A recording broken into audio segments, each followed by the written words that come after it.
梅雨と落ち、梅雨と消えにし、我が身から。何わのことも、夢のまた夢。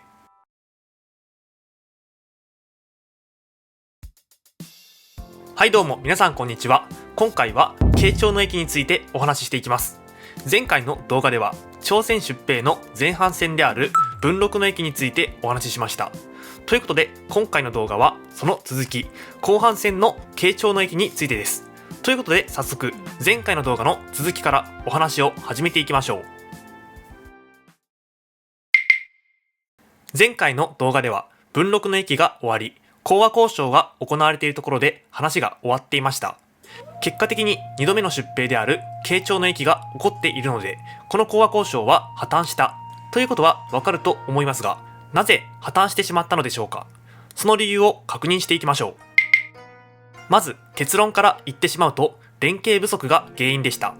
戦いを一時的にやめた秀吉と明の皇帝は、それぞれ自分が勝ったと考えており、明の皇帝は部下になるなら許してやると思っていたし、秀吉は対等になるなら許してやると思っていたのです。要するにどちらも譲らなかったということですね。しかしそうなると困るのは、実際に講和交渉をしている人たちです。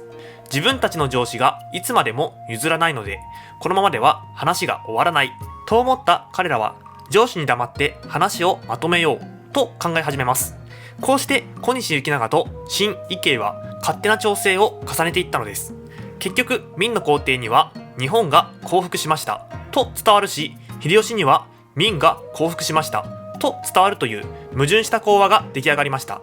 もちろんそんな講和が長続きするわけがありません。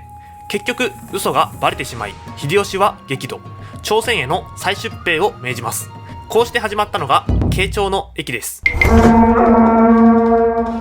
前回の戦いから日本軍は教訓を得ていました。前回は北へ深入りしすぎたことで戦線が伸びてしまい、補給路の分断や兵糧不足にあったという教訓です。なので今回は深入りすることはなく、朝鮮半島南部を確保することを目標としました。具体的に言うと、第1段階は土地の確保、第2段階は占領用の城の築城、第3段階は占領する人員を残しての撤収という計画が立てられています。さて、こうして再び戦いが始まったのですが、今回も開戦当初は日本軍有利に展開し、朝鮮半島南部を確保しました。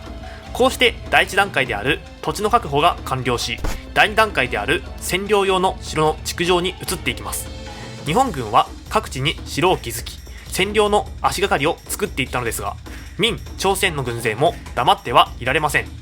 日本軍がウルサンという場所に作っていた城を攻撃し、反撃を行い始めます。ウルサン城の戦いです。この城には加藤清正が入って籠城戦を行いましたが、ウルサン城はまだ作っている途中の城、十分な兵糧があるわけがありません。次第に兵糧不足に陥って降参する人々も出てきました。こうして士気を失っていった加藤清正率いる日本軍ですが、形勢が逆転する出来事が起こります。援軍の到着です。これによって形勢は逆転、明朝鮮の軍勢を追い払うことに成功しました。結果的に戦いには勝利したものの、今回の日本軍は城が落ちる寸前まで追い詰められました。ということで、蜂須賀家政や黒田長政は秀吉に対して戦線を縮小するべきではないかと提案しましたが、秀吉の怒りを買ってしまい処罰を受けています。こうして処罰を受けることになった蜂須賀家政と黒田長政は、我らが処罰を受けることになったのは秀吉の部下の石田三成が告げ口をしたのだと考えるようになっていき、彼らは対立していきました。さて、こうして占領用の城の築城も終わり、第3段階である占領する人員を残しての撤収が始まっていきます。当時自分の手柄を示すためには敵の首を持って帰ってくるのが一般的でしたが、慶長の役では海を渡って大量の首を持って帰ってくることは不可能でした。ということで彼らは首の代わりに耳や鼻を削ぎ落として持って帰ってきたのです。その際の耳や鼻を埋めた跡がミミズカです。京都の宝光寺の近くにあるこのミミズカは、当時の戦いの壮絶さを現在も物語っています。さて、これまでは国外の話をしてきたので、当時国内で何が起きていたのかという話をしておきましょう。この頃、土佐の国、現在の高知県にサン・フェリペ号というスペインの船が漂着しました。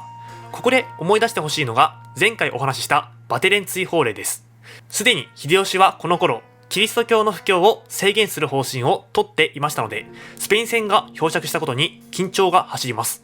秀吉はすぐに使者を派遣して積み荷を没収。船を修理して乗組員とともに国外に退去させたんですが、問題はその際に乗組員が、スペインは宣教師を日本の領土征服の手先として利用していると証言したことでした。これを聞いた秀吉は焦ります。宣教師をこのまま放っておいたら日本が征服されてしまう。そう考えて京都周辺にいた宣教師や信者26名を逮捕。長崎へと連れて行き、その郊外で処刑しました。ここで処刑された人々は日本26聖人と呼ばれており、現在も長崎には彼らのための記念館が残っています。さて、国外では朝鮮半島の占領を進めてきた秀吉でしたが、国内では秀頼の立場を固めることに力を入れていました。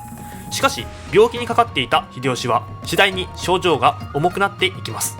こうして豊臣政権は、秀吉が既得なのに後継者の秀頼はまだ幼いという緊急事態になっていくのです。もうすぐ自分は死ぬ。そう悟った秀吉は最後の悪あがきを行います。秀吉が懸念していたことは何といっても幼い秀頼の行く末でした。そこで秀吉は有力大名を集めて秀頼のことを頼むとお願いしています。こうしていわゆる五大老と五奉行が設置されたんです。